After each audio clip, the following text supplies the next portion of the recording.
Bienvenidas y bienvenidos a esta emisión de Escribe desde casa, una iniciativa de la Escuela de Humanidades y Educación en colaboración con el Centro de Escritura del Tecnológico de Monterrey, cuyo propósito es acercar a la comunidad académica y al público general a temas de interés relacionados con la escritura, la lectura y la oralización académica. El día de hoy, nuestra actividad está dedicada al tema El poder de las palabras en el proceso de aprendizaje. Esta charla parte de la premisa de que el lenguaje es el principal instrumento de comunicación y de creación del pensamiento. Gracias a las palabras podemos comunicarnos, pensar, aprender, participar en la sociedad y crear contextos de bienestar emocional.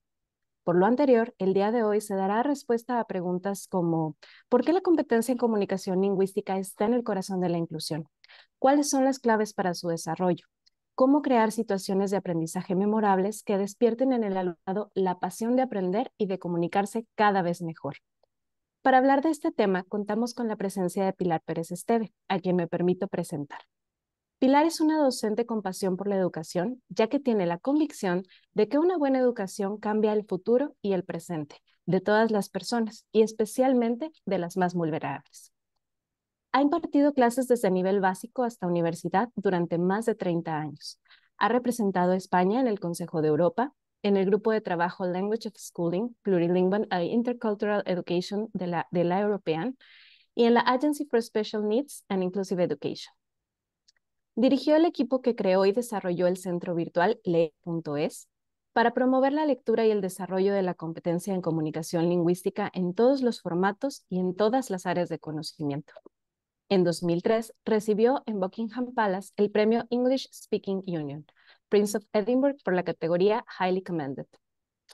Cuenta con numerosas publicaciones sobre comunicación, inclusión educativa, inteligencia emocional y lenguaje, entre otros temas, y ha sido ponente en numerosos congresos y cursos de formación del profesorado en España, Europa e Iberoamérica. Bienvenida, Pilar. Adelante con tu charla. Muchísimas gracias. Buenos días para vosotros, buenas tardes para quien nos escuche por la tarde. Muchas gracias, Alejandra, por esa presentación. Gracias enormes a Roberta Lealisida, ya amiga, porque a fuerza de colaboración, de conversaciones, ya somos amigas. Muchas gracias, Roberta, por esta invitación. Roberta es la directora del Centro de Escritura del TEC de Monterrey. Gracias al TEC de Monterrey y a todas las personas que vayan a compartir esta hora con nosotros. Precisamente sobre lo que nos decía Alejandra, vamos a hablar sobre el poder de las palabras. Fijaos, hace muy poquito, unos días, apenas una semana, ha salido este informe de Pearce, que es el informe de comprensión lectora para niños de primaria. Y bueno, no salimos bien, en nuestro país no salimos bien. Y prácticamente en todos los países ha descendido, quizá como consecuencia del COVID. Salimos regular en comprensión lectora. España está regular, México está regular, es decir, la mayor parte de los países necesitamos mejorar la comprensión lectora, que al final está en la base de la comunicación lingüística. Y es de eso de lo que vamos a hablar hoy. Hoy vamos a hablar del concepto amplio de comunicación lingüística, de por qué debería ser, como bien comentaba Alejandra, el corazón de la inclusión educativa.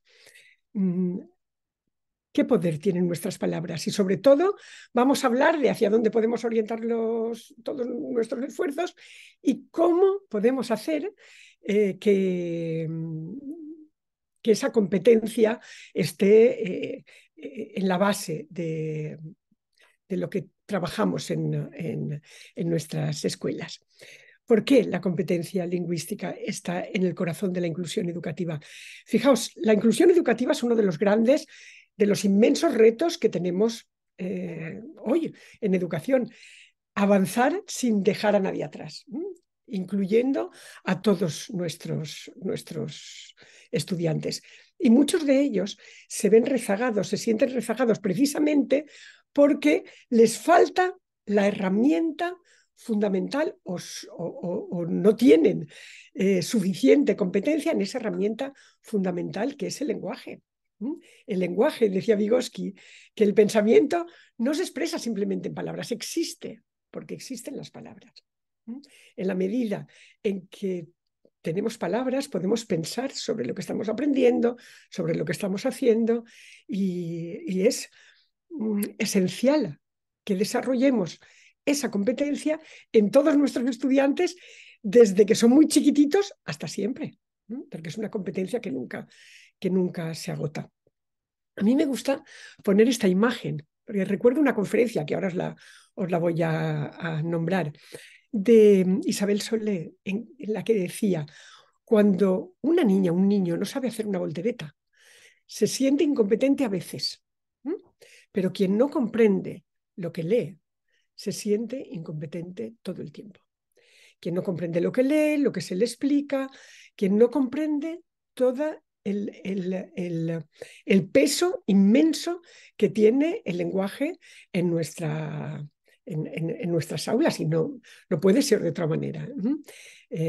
Se puede hacer de otra manera, pero el lenguaje sigue teniendo ese valor inmenso de modelizar nuestro pensamiento, de organizar nuestro pensamiento. Entonces, ¿qué ocurre? ¿Qué ocurre? Pues que es muy difícil lograr la inclusión educativa. Aquí tenéis, os voy a poner como esta presentación, después la pasaré a Roberta, la directora del Centro de Escritura del TEC. Ella os la compartirá, y tenéis ahí los códigos QR que os van a permitir acceder a todos los recursos que a mí me parecen de interés y que he incluido en esta presentación. Bueno, pues por lo tanto, tenemos que intentar organizar nuestros aprendizajes de manera que todos nuestros alumnos estén incluidos. Eso significa muchas veces dar un paso atrás y pensar: ¿estoy dirigiéndome a todos mis alumnos? ¿Todos mis alumnos van a poder estar en la clase junto con los demás? ¿Aprender con otros? ¿Todos van a poder participar? ¿Todos van a tener logros? Los tres grandes pilares de la inclusión, que son la presencia, la participación y los logros y los aprendizajes de todos los estudiantes. Por lo tanto, esto ha de estar siempre en nuestra mente. Yo no programo y después atiendo a los niños que se me quedan en los márgenes, sino que antes de planificar qué es lo que voy a trabajar, he de pensar si todos pueden volar alto, si todos pueden llegar al máximo, si todos están presentes, si todos pueden participar, si todos pueden alcanzar logros, ¿verdad? Y aplicamos los principios del diseño universal para el aprendizaje.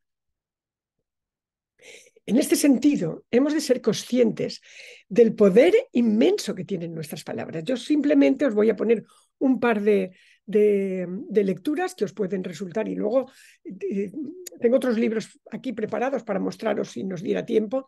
Fijaos, este libro interesantísimo que nos habla de cómo el lenguaje modifica el hipocampo, modifica nuestro cerebro, permite, en la medida en que mejoramos nuestro lenguaje, en esa medida también se producen, bueno, pues, modificaciones en el cerebro que nos van a permitir seguir aprendiendo toda la vida. Pero el lenguaje va a ser el elemento que produce esas conexiones en nuestro cerebro que nos van a facilitar que sigamos aprendiendo. Fijaos, este libro también interesantísimo. Tenéis muchas charlas de estas en internet sobre el cerebro lector, sobre qué está aportando la neurociencia sobre la lectura, sobre la enseñanza de la lectura. Y Quería mostraros también este libro maravilloso. Me acabo de enterar hoy, porque este autor, este es un libro maravilloso, muy reciente.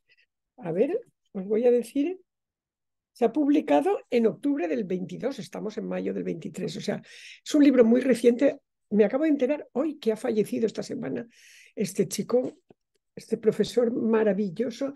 Os recomiendo muchísimo este libro, muchísimo.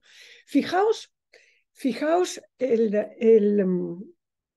la imagen, la metáfora de la cremallera, pensamiento y lenguaje. En una cremallera, sabéis que cuando una cremallera se atasca, no avanza si no avanzan las dos cosas a la vez. Nuestro pensamiento no avanza si no avanza el lenguaje. Y otra cosa que me gusta mucho de este libro es que este profesor, Jordi Domènech, es un científico. Es un científico del ámbito de las ciencias de la naturaleza, digamos. Es un biólogo y habla de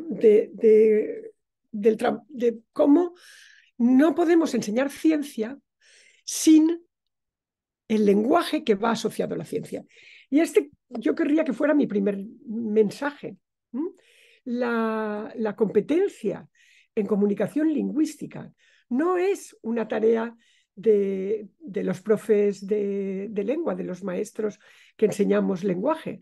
Es responsabilidad de todos, porque cada ámbito de conocimiento tiene unos patrones de pensamiento. Eh, Como decía Lemke, cuando yo miro a través de una ventana, hay una imagen que este profesor reproduce en el libro sobre los patrones de pensamiento. Una imagen muy bonita que dice, miradla, la pongo aquí. Esta imagen dice, fijaos, cómo frente a un mismo paisaje, cómo opina, cómo utiliza el lenguaje un poeta y cómo lo utiliza una ecóloga. Entonces, el poeta ve una niebla y un camino sin fin, habla de la incertidumbre. Sin embargo, la ecóloga habla de bacterias y hongos porque hay hojarasca en putrefacción, o habla del camino que supone una barrera ecológica para las especies. Bueno, esta forma de mirar diferente según cada ámbito de conocimiento, cada ámbito del saber, lleva asociado un lenguaje y una forma y unos textos que le son propios. Y es fundamental que eso lo enseñemos, porque si no lo enseñamos, es muy difícil que se aprenda. Y hemos de recordar siempre esa cremallera que une pensamiento y lenguaje. Os recomiendo mucho, mucho este libro, porque es un libro, aparte de que este profesor es una persona sabia, está escrito con muchísimo humor, con un conocimiento de lo que pasa en el día a día en los centros educativos, muy interesante. Bien, otra de las ideas que quería, antes de entrar en materia, es el papel de las expectativas. No puede haber inclusión educativa si yo no proporciono experiencias de éxito a todos mis alumnos, si no les hago sentir que son competentes para aprender. Porque una de las barreras grandes que tenemos es que hay muchos alumnos que se consideran a sí mismos incapaces para aprender. Muchos niños, muchas niñas que desde pequeños están viviendo esa sensación de no ser competente. Mirad, eh, vamos a ver este vídeo muy, muy, muy rápidamente.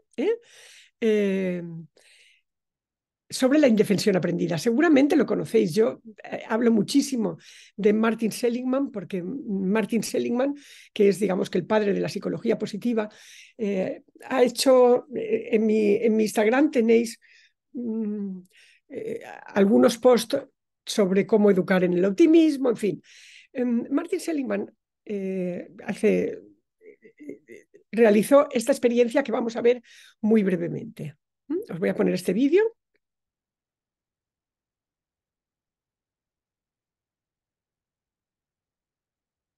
A ver si se conecta, sí. ¿Podemos inducir la indefensión aprendida?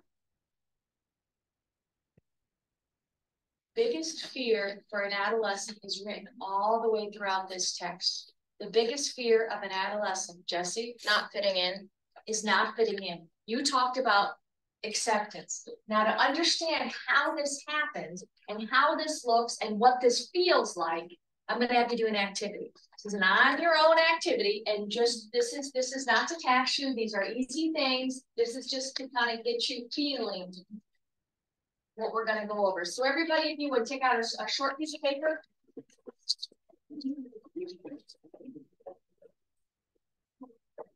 I'm going to pass out these papers and just keep them face down. And if you would, no one write on these, write on your own papers.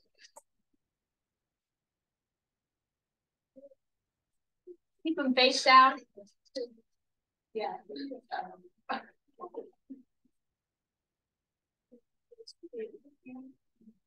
Everybody have one? If you would, just do them one at a time, and I will tell you when to do them. Everybody turn it over. Just do your own work. And this isn't meant to be hard. These are anagrams. Just do the first one only. Go ahead and solve it. An anagram is rearrange the letters to form a word. Just one. Just rearrange those letters to form a word. When you're done, I need to see your hand raised. Okay, keep going. We'll wait. Keep your hands up, please.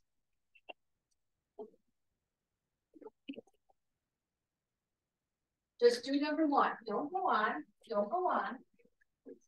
This isn't meant to be difficult. Okay, put your hands down.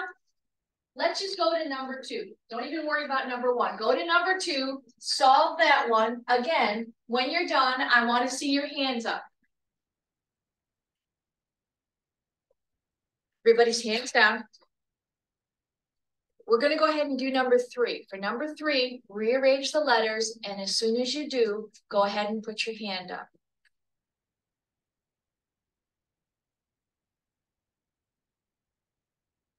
Here's what you need to know. You were both given two different lists. This side of the room was given these three words. And left side of the room, here you go. They were given bat. What would the word be? The second one, they were given lemon. Brian, the word? No. Melon. They were easy. The trick here was both of you were given the third word, which was the same. The third word was cinerama, which was American. Your first two words on this side of my classroom were not solvable. They were impossible tasks. I'm sorry. I know, but here's what we did this for. I was able to induce something called learned helplessness in the left side of the room very easily within about 5 minutes.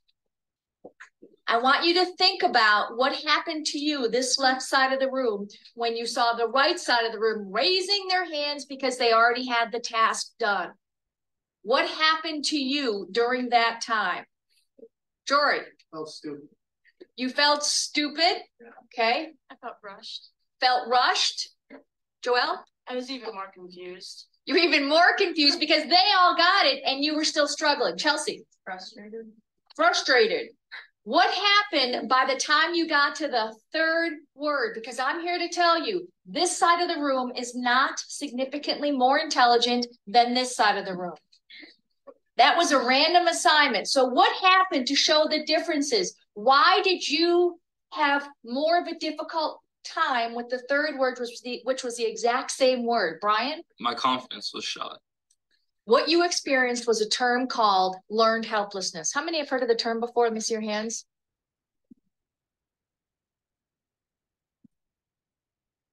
Bueno, fijaos, ¿qué ha pasado? Yo he hecho este experimento, os lo pongo porque os animo a que lo hagáis.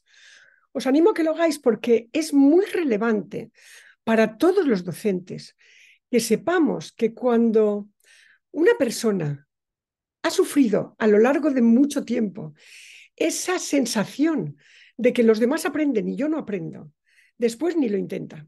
Este experimento consiste, en tú das 2 listas de palabras, al azar, a unos una lista, a otros otra. Yo lo he hecho muchas veces con las familias también, para que entiendan las familias por qué sus niños no lo intentan. Los niños que tienen dificultades, ¿por qué no lo intentan? No lo intentan, porque si yo en 5 minutos, cuando la primera palabra, la mitad de la clase ha levantado la mano y yo veo que todos la levantan y yo no soy capaz, vuelve a pasarme lo mismo con la segunda palabra, que otros consiguen acertarla y yo no. Cuando llega la tercera palabra, estoy tan agobiada, me siento incapaz de hacerlo que ni siquiera lo intento. O estoy bloqueada y entonces no me sale. Este experimento sale, yo lo he hecho cientos de veces, porque es una manera muy clara, en muy poco tiempo, de hacer ver a nuestros compañeros docentes, a las familias, que cuando un niño o una niña no tiene experiencias de éxito, se bloquea y no lo intenta. Y en demasiadas ocasiones les decimos, es que es muy vago, es que no se esfuerza, es que cuando se ha esforzado ha visto que los demás lo conseguían y yo no. Por lo tanto, es esencial planificar experiencias de éxito. ¿Vale? ¿Cómo lo hacemos? Bueno, pues bien, con un conjunto de herramientas, ¿no? Pero antes del cómo, lo primero es que pensemos en el para qué. El para qué, que es la pregunta para mí y para vosotros estoy segura de que también, esencial. ¿Para qué? ¿Para qué hacemos esta actividad? ¿Para qué planificamos esta situación de aprendizaje? ¿Para qué hacemos este proyecto? ¿Para qué? ¿Para qué? ¿Cuál es el sentido? Vamos a ver una cosa. Imaginad a vuestros futuros alumnos, a vuestras futuras alumnas, decidme qué cualidades te gustaría que tuvieran. ¿Qué cualidades? Decidme alguna. Curiosidad intelectual. Que sea intelectual. Curiosidad intelectual. Que tengan Curiosidad ganas de aprender. intelectual. Curiosidad, la curiosidad es probablemente de las cualidades más importantes que tenemos, porque es la curiosidad es la gasolina que enciende los motores, ¿no? Si yo no siento curiosidad, es difícil que aprenda. ¿Qué otras cualidades os gustaría que tuvieran? Paciencia en el proceso de aprendizaje. Paciencia en el proceso de aprendizaje, muy importante. Muy importante. Aprender lleva mucho tiempo, lo vamos a ver hoy también. ¿Cómo os gustaría que fuera? ¿Qué cualidades personales os gustaría que tuviera también? Que fuera paciente, que fuera curioso. Comentan en el chat que fueran tenaces. Que fueran tenaces, que tuvieran resiliencia, por supuesto.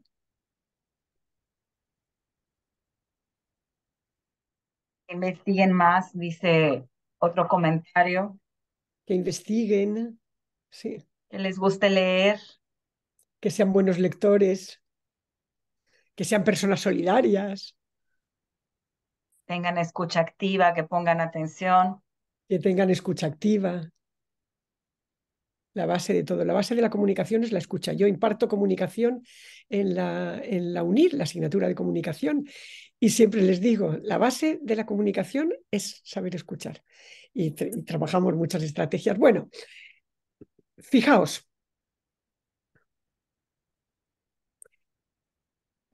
Es importante que preparemos a nuestros estudiantes de la edad que sean para que afrontemos todos los retos inmensos que tenemos en el siglo XXI, que son retos inmensos, que son, por ejemplo, la curiosidad intelectual, la confianza en el conocimiento como motor de desarrollo. Ese es uno de los grandes retos que tenemos, ¿no? Para no ser negacionistas, para ser personas que confiemos en que la ciencia nos hace avanzar. que tengamos un compromiso en el ámbito local, en el ámbito global, que nos comprometamos con situaciones de inequidad, de exclusión, que valoremos la diversidad personal y cultural, que seamos capaces de llevar una vida saludable, un consumo responsable. Es decir, el para qué de la educación es esto, es que seamos capaces de respetar el medio ambiente, de manejar la incertidumbre,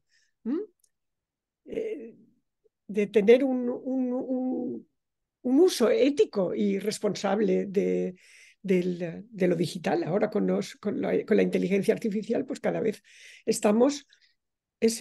son los grandes desafíos que tenemos en el siglo XXI. Esos grandes desafíos se traducen también en los objetivos de la Agenda 2030, que han firmado prácticamente la inmensa mayoría de los países, ¿no?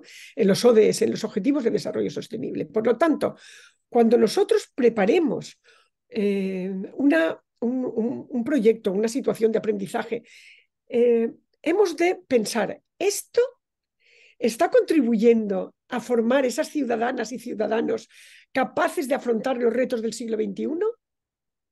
¿Atiende alguno de los objetivos del desarrollo sostenible? Esa es una pregunta que hemos de hacernos todos, ¿no? Y es decir, el para qué de la educación. El para qué de la educación.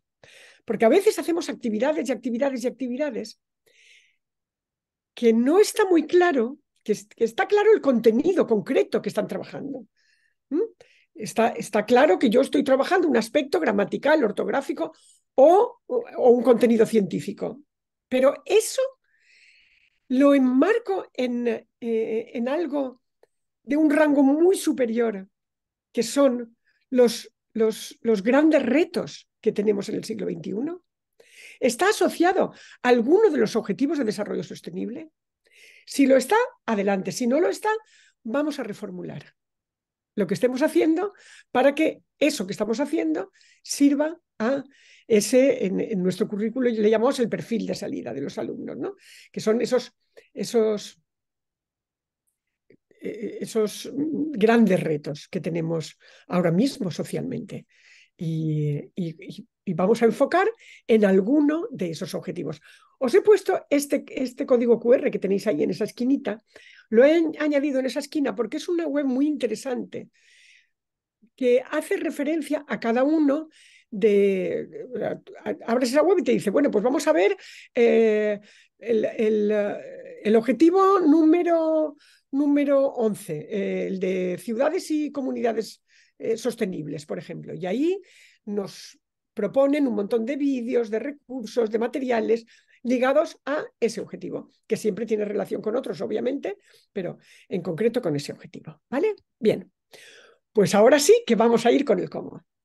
Y en es decir, tenemos mucha tendencia. A mí cuando me piden formación muchas veces me dicen, pero que sea muy práctico. Y digo, sí, va a ser muy práctico, pero hemos de esto práctico, vamos a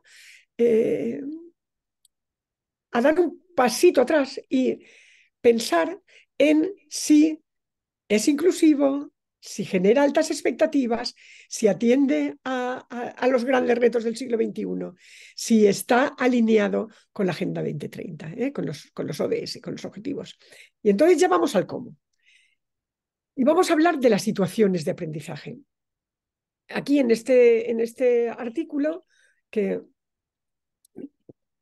publica, ahí tenéis el código QR, las situaciones de aprendizaje en la nueva ley educativa, pero en muchísimos currículos de otros países de nuestro entorno, en el currículo de Quebec, en el currículo del País de Gales, en Ontario, en fin. Están las situaciones de aprendizaje tomando mucho peso porque suponen una concreción de las intenciones educativas. Es ¿yo qué hago en la práctica? Es decir, supone descender al trabajo que hacemos en las aulas, vinculando los retos del siglo XXI, las competencias, los saberes. Aquí tenéis, si queréis descender un poquito más. Y por lo tanto, Antes de empezar una situación de aprendizaje, hemos de hacernos, llamamos el término situaciones de aprendizaje, que os decía que une eso, las competencias, los saberes, le llamamos situación de aprendizaje a lo que podría ser un proyecto de trabajo, una BP, un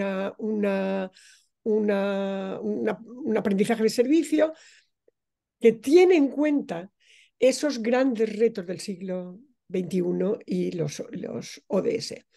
Y para que las situaciones de aprendizaje basadas en la competencia en comunicación lingüística, seamos de ciencias, de historia, de matemáticas, ¿qué tenemos que plantearnos? Primero, si todos van a poder aprender juntos, van a poder participar.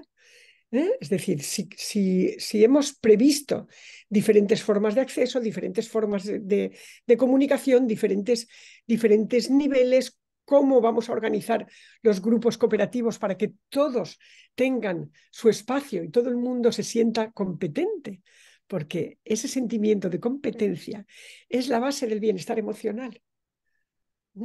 Nos sentimos bien cuando nos sentimos parte, cuando nos sentimos que estamos aprendiendo, que estamos con otros. Bien, por lo tanto, hemos de hacernos estas preguntas. ¿Todos van a poder aprender? ¿Todos van a poder participar? ¿Qué vamos a comunicar? ¿Qué vamos a comunicar? Porque a veces las actividades tienen el propósito de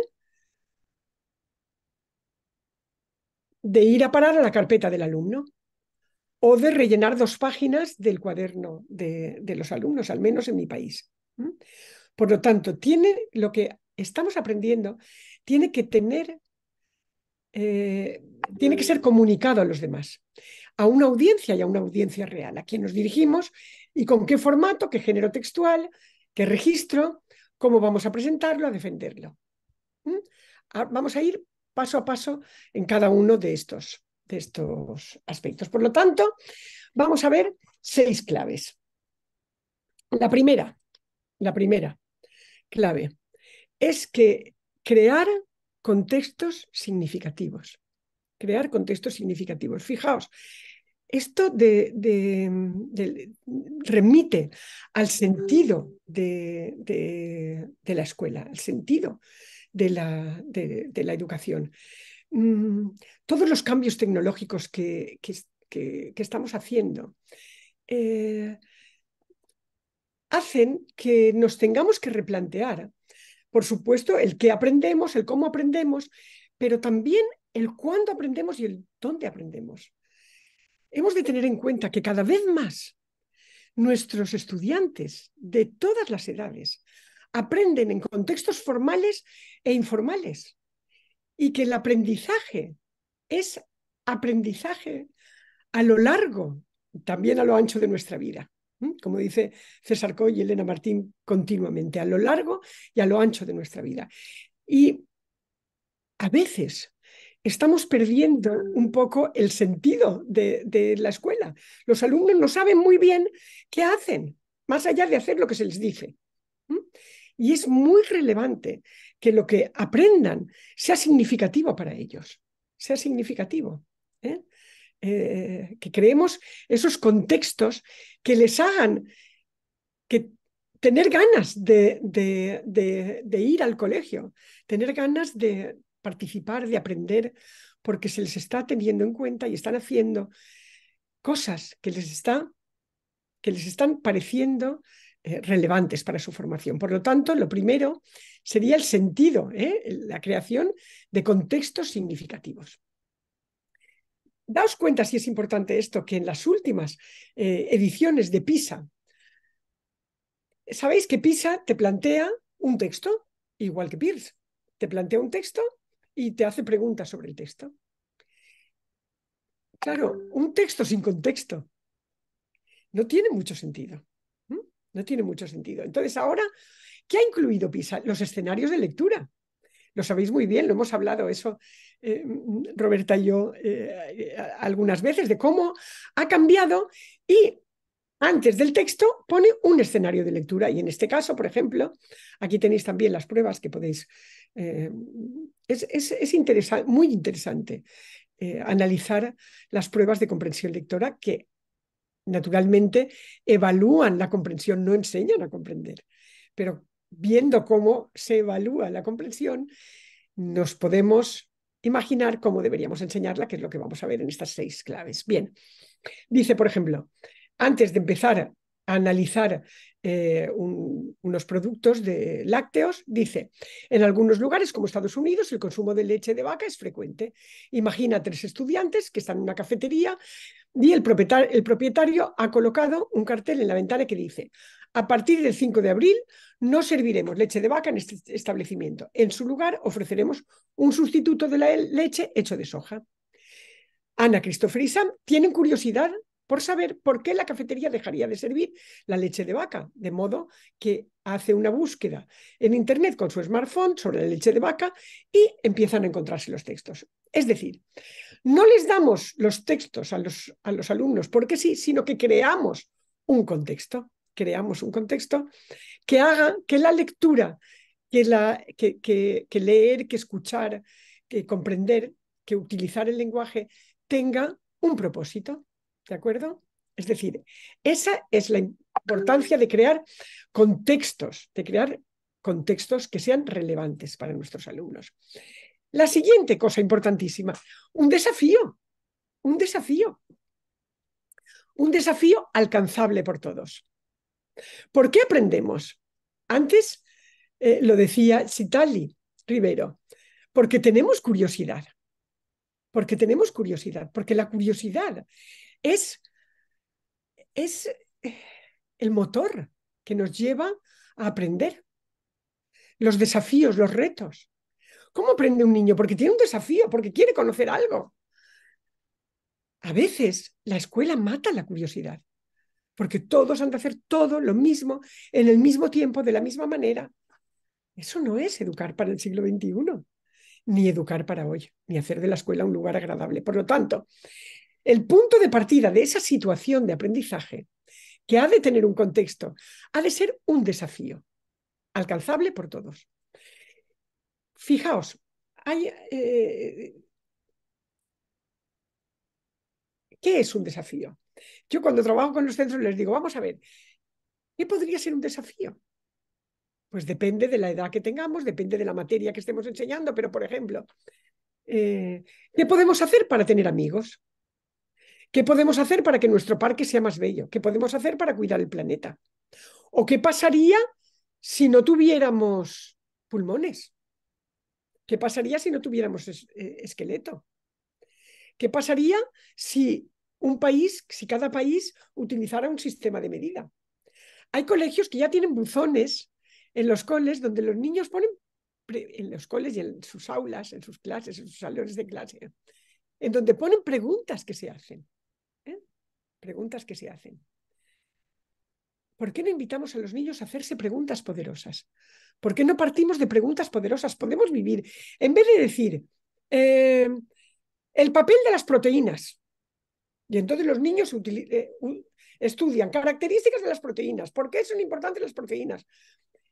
¿Y si yo cambio la forma de introducir los contenidos y creo una situación de aprendizaje con una pregunta de, por ejemplo, ¿los insectos son los alimentos del futuro? Y ahí voy a introducir el papel de las proteínas, etc. Pero voy a partir de una pregunta que probablemente despierte su curiosidad, les ayude a buscar información, a contrastarla, a investigar.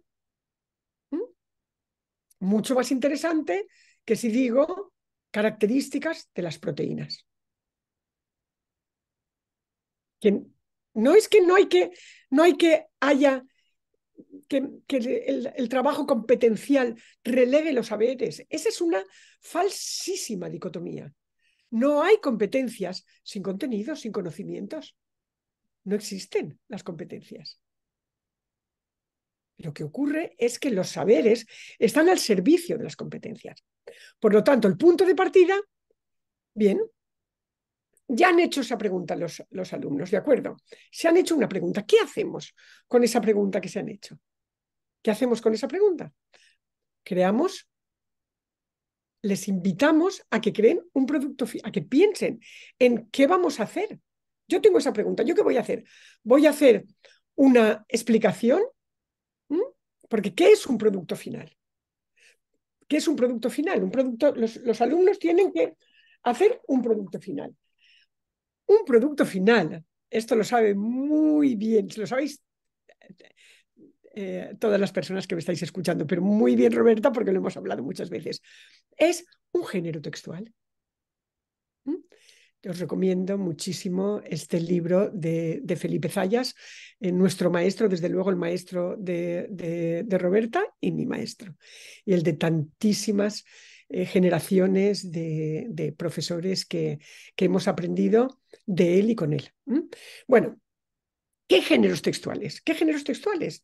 Hemos de pensar en que cuando yo hago esa pregunta, he de decir, vale, pero yo cuando responda a esa pregunta tendré que hacer un producto que va a ser comunicado. ¿Qué es un género textual? El género textual es la forma en la que los textos nos llegan en la vida real. ¿Qué voy a hacer? Los niños y los jóvenes han de saber si con eso que van a investigar, a producir, para dar respuesta a eso, van a hacer una infografía, o van a hacer una noticia digital, o van a hacer un post, o van a hacer un folleto, o una presentación multimedia, un póster, un mural, un podcast, un vídeo, un informe de laboratorio, un reportaje digital, una entrevista, unas normas, es decir, lo que yo voy a aprender, lo he de ligar a un género textual que ha de ser comunicado a otros.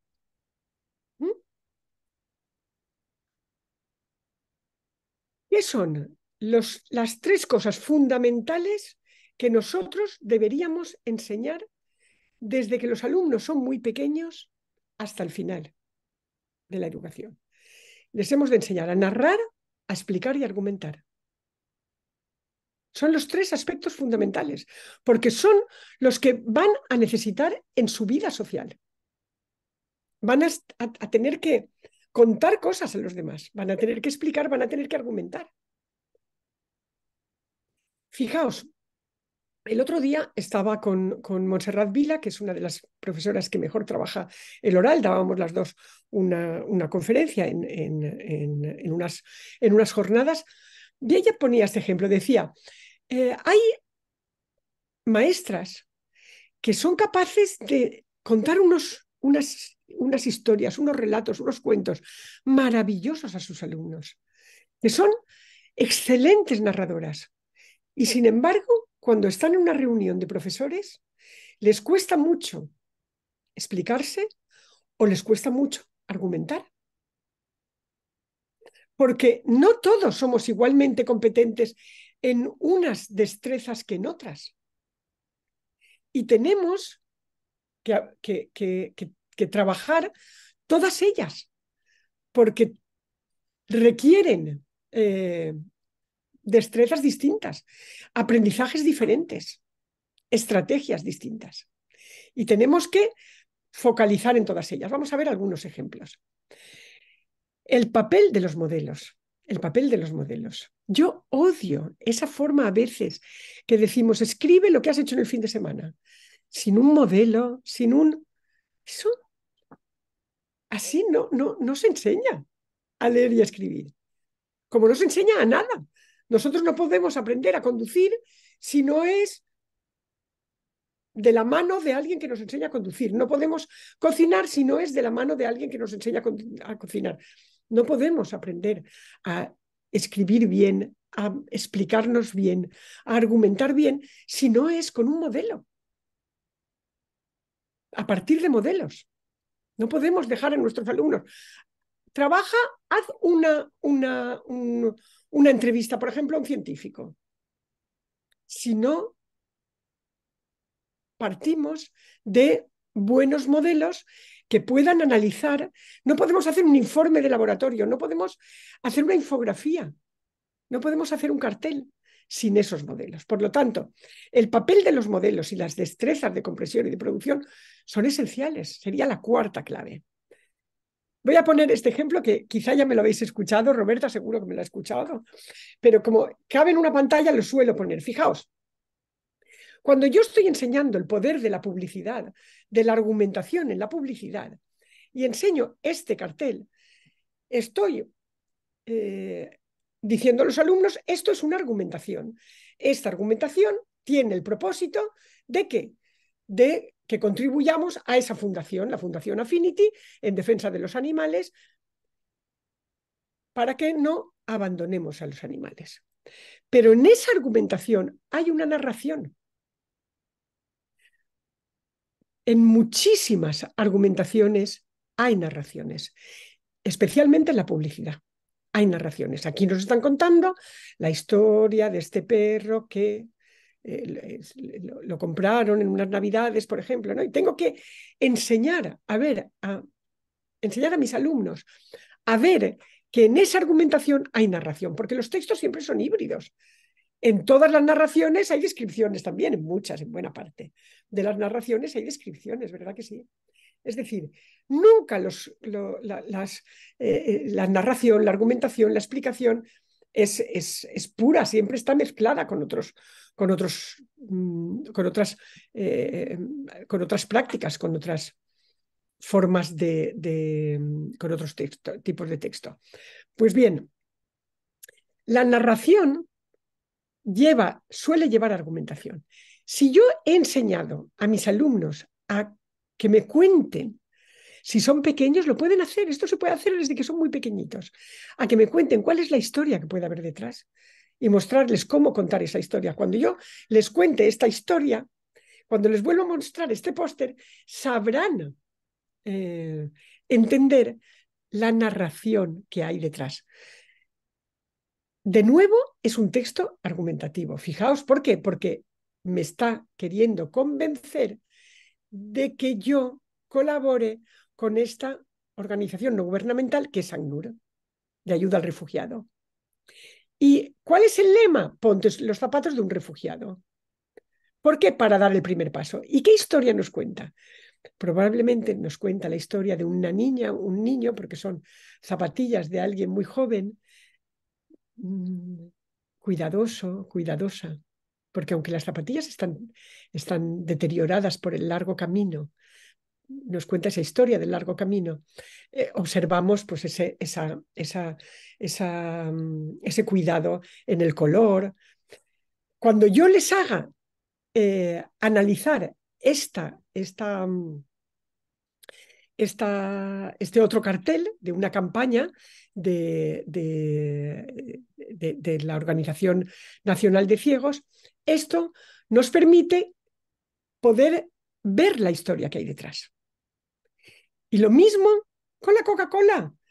¿Qué historia nos enseña esta publicidad?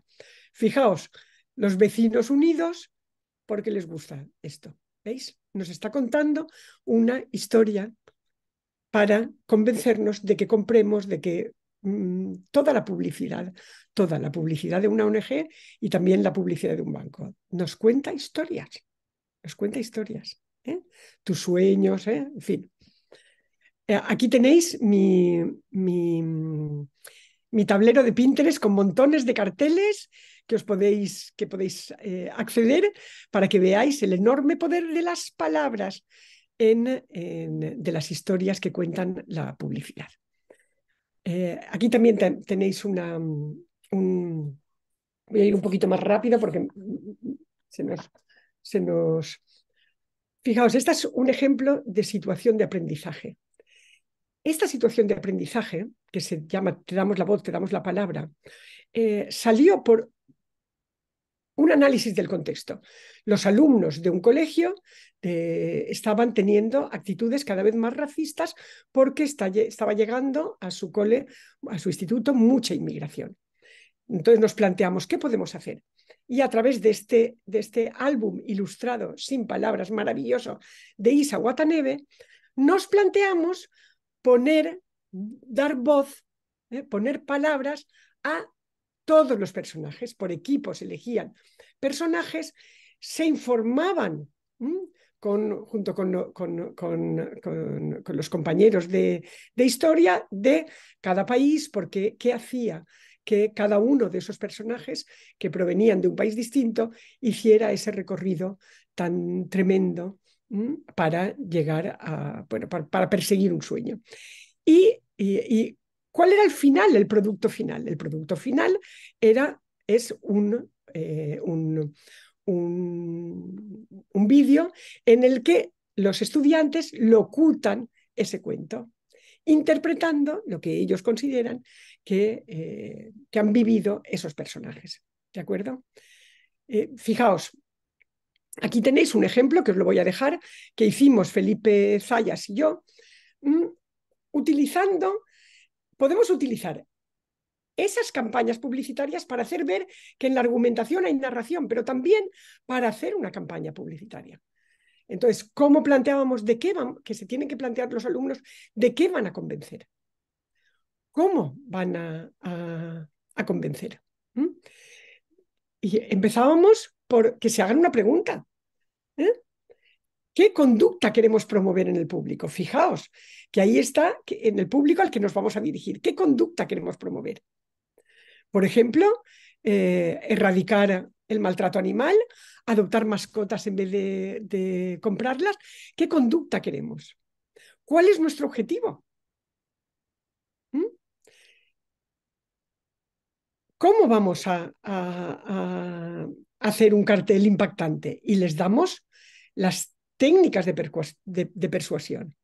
Y mostramos, en estos ejemplos, he elegido este para que veáis, pero lo mismo podríamos hacer con textos explicativos, lo mismo podríamos hacer pues con una audioguía, bueno, yo tengo muchos ejemplos de muchos talleres de comunicación que he preparado. Aquí solo os he puesto un ejemplo, pero esto mismo lo podríamos hacer con otros modelos, cómo hacemos un podcast, cómo hacemos una guía local, por ejemplo, o cómo hacemos una infografía o las normas de uso de una biblioteca, etc. Bien, modelos. Es muy importante que les demos modelos y que paremos, que no solamente les demos los modelos, porque si les damos el modelo a los alumnos no pueden ver lo que hay detrás de este modelo.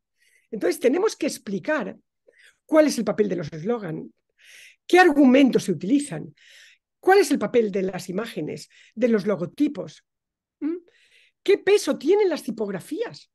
Fijaos qué importante es la tipografía aquí, cómo esos lazos están uniendo tu contribución con la ilusión de la persona. Los colores, las tipografías son esenciales. Las historias que nos están contando. Detenernos a analizar los modelos es esencial. Es esencial. Emilio Sánchez Miguel siempre dice que detrás de cada texto tiene un manual de instrucciones, y es cierto. Y tenemos que enseñar a los alumnos a ver ese manual de instrucciones. Por lo tanto, en los textos que les deis, paraos a analizarlos, a pensarlos, paraos a que los vean, porque si no es imposible que puedan, y es especialmente imposible para los alumnos más vulnerables. Fijaos, esta situación de aprendizaje es fantástica, la habéis publicado vosotros, el TEC, y los autores son Felipe y Roberta. Es fantástica porque cumple todos estos principios que yo estoy diciendo. Fijaos, quiere que los alumnos hagan una explicación de los refranes que han estado conformando buena parte de aspectos culturales en México. Y entonces, ¿qué hace? Utiliza un ejemplo. En manos de pendejos la pólvora está mojada. Y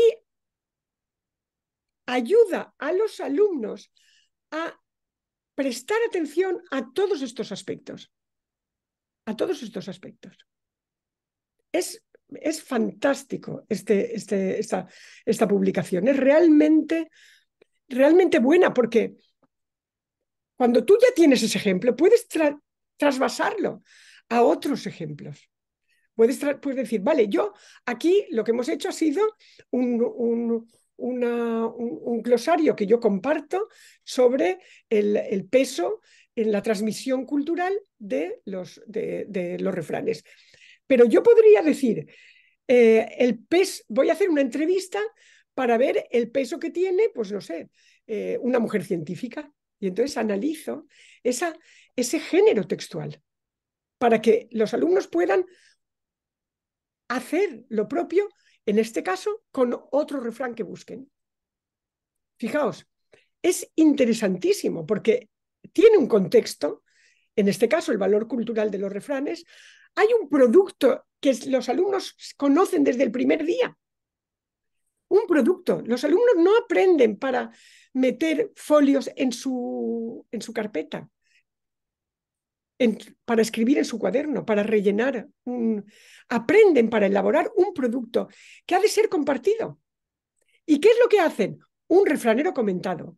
¿Y dónde se publica? En una plataforma online.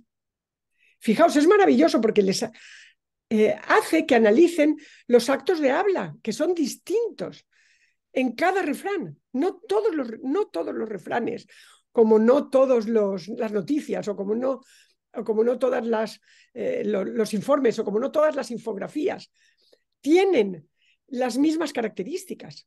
Aquí, cada refrán, hay refranes que afirman, hay que aseguran, hay que prometen, hay que ordenan, hay que prohíben. Cada refrán tiene un papel y los aspectos formales son distintos. Tenemos que enseñar a los alumnos a ver eso. Si yo soy profesor de ciencias, sé que el lenguaje hipotético tiene un peso esencial, porque las hipótesis en ciencias son esenciales. Entonces he de enseñar a utilizar los verbos que funcionan según en qué ámbito de conocimiento o en cada género textual.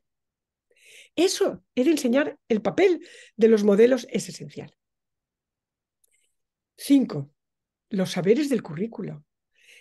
Aprender es aprender a profundizar. Yo no puedo querer abarcar mucho, querer dar muchos contenidos conceptuales, porque entonces no puedo profundizar. Entonces, siempre los saberes han de estar al servicio de las competencias. Voy a ir un poquito más rápido, acabando, porque me gustaría que pudiéramos tener un poquito de coloquio. Si me estoy pasando de tiempo, decídmelo.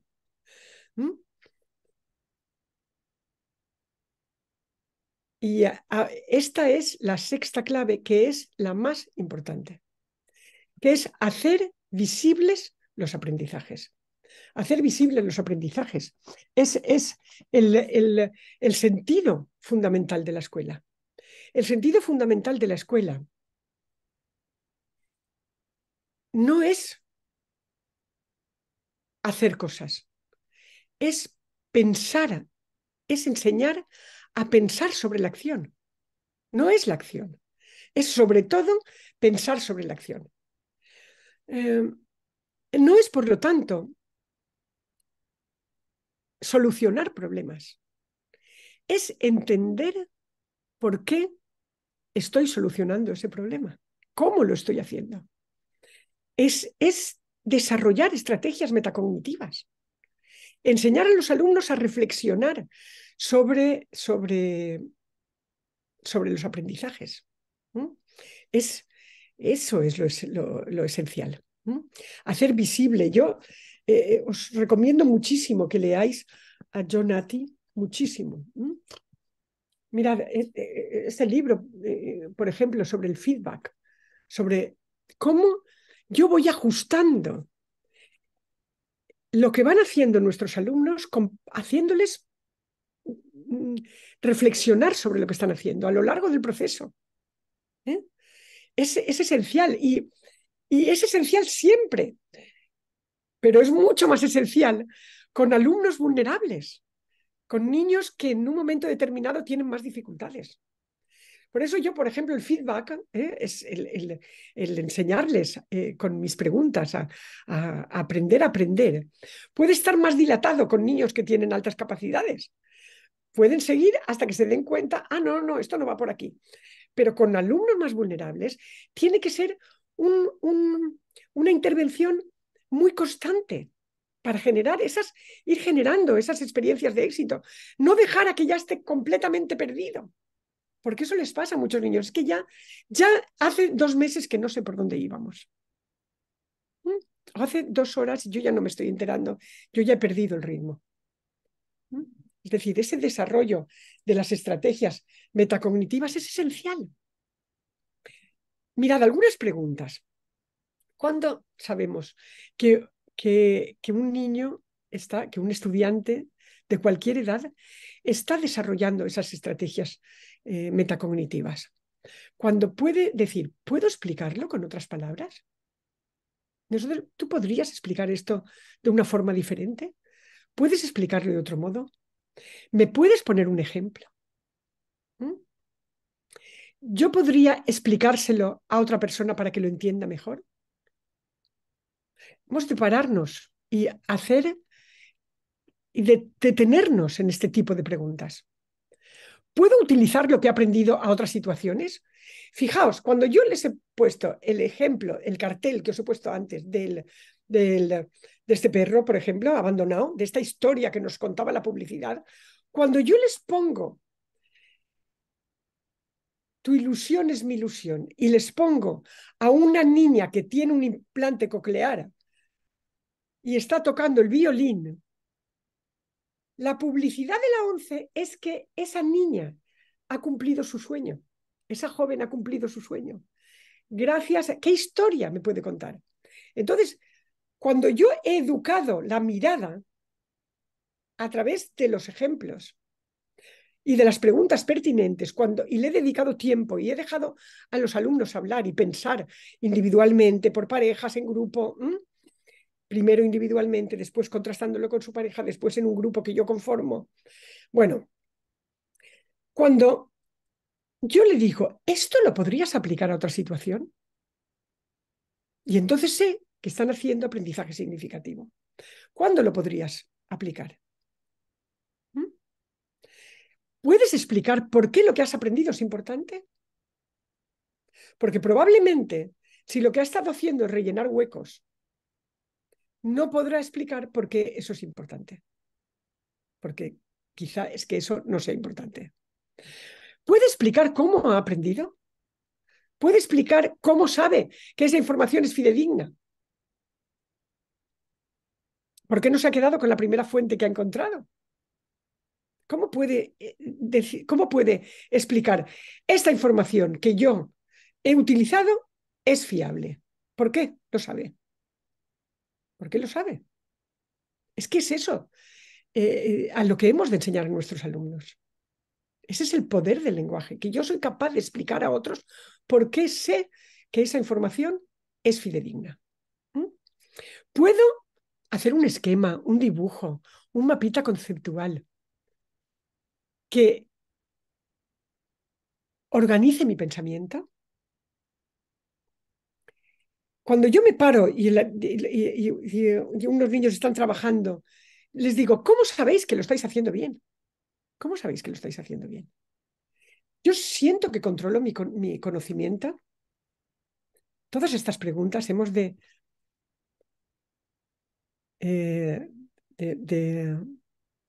focalizar sobre ellas. Bien, por lo tanto, cerramos. Fijaos, Héctor Ruiz, que tiene unos libros maravillosos, tengo por ahí algunos, bueno, en Conoce tu cerebro para aprender a aprender, dice, él es el director del International Science Teaching Foundation, dice, una de las formas más relevantes para almacenar en mi memoria y poder recuperar los conocimientos es la evocación. Entonces yo siempre, cuando acabáis una sesión o cuando empezáis la siguiente, tenemos que decir, a ver, vamos a evocar ¿Cuáles son? Vamos a evocar. No voy a buscar en el cuaderno, voy a intentar evocar qué es lo que hemos hecho esta tarde, en qué hemos dicho. Hemos hablado de la importancia de la inclusión y hemos dado 6 claves. ¿Las recordáis? Vamos a evocarlas. Aprender en un contexto, plantear desafíos, retos, preguntas. Siempre que haya un producto final que se comunique. A veces decís, bueno, pues es que si es una explicación para sus compañeros, ¿vale? No es demasiado motivador, pero si yo eso hago una pequeña grabación y luego lo cuelgo en el blog, en la página web, en el Instagram del centro, motiva a los alumnos. Guío los aprendizajes, me paro,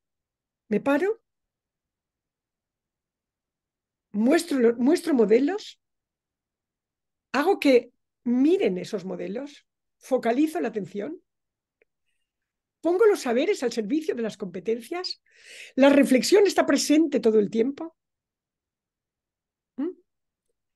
Bueno, y con esta transparencia acabo. Fijaos,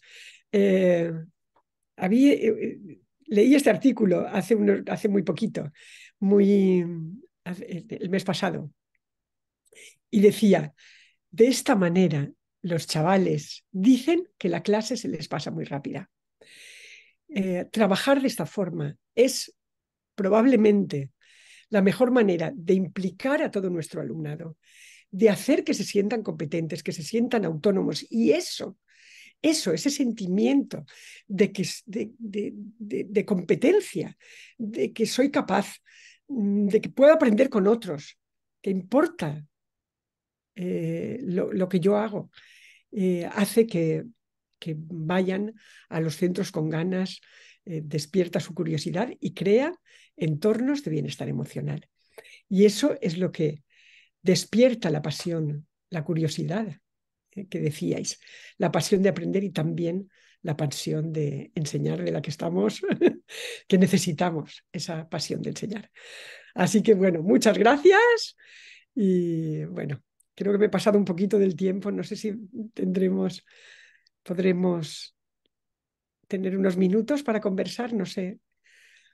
Gracias, Pilar. Lamentablemente sí se nos acabó el tiempo, tenemos por ahí unas manitas levantadas, pero nuestro compromiso sería recuperar todas esas preguntas, hacértelas llegar y enviar las respuestas a nuestros invitados. Así que los invitamos a dejar sus cuestionamientos en el chat o en el video de YouTube para dar respuesta. Agradecemos mucho tus palabras y antes de despedirnos nos gustaría invitarlos a todos a mantenerse conectados y conectadas en nuestras redes sociales, pues próximamente daremos a conocer información importante sobre la edición 2023 del Congreso Internacional Lectura y Escritura en la Sociedad Global, organizado de manera conjunta por la Pontificia Universidad de Ecuador, Universidad del Norte de Colombia y Tecnológico de Monterrey, que este año se llevará a cabo en Ibarra, Ecuador, los días 28, 29 y 30 de junio. A nombre de la Escuela de Humanidades y Educación, agradecemos a la expositora por la interesante plática y a las y los participantes por su asistencia. Las y los invito a asistir a las siguientes actividades programadas, las cuales serán publicadas en nuestras redes sociales, Cescritura Tech, en Facebook e Instagram, y en nuestro sitio web centroescritura.tech.mx. Muchísimas gracias a todos. Muchísimas gracias a vosotros por... Gracias, Pilar. Siempre es Muchas un honor gracias. escucharte. Gracias. Muchísimas gracias. Un abrazo.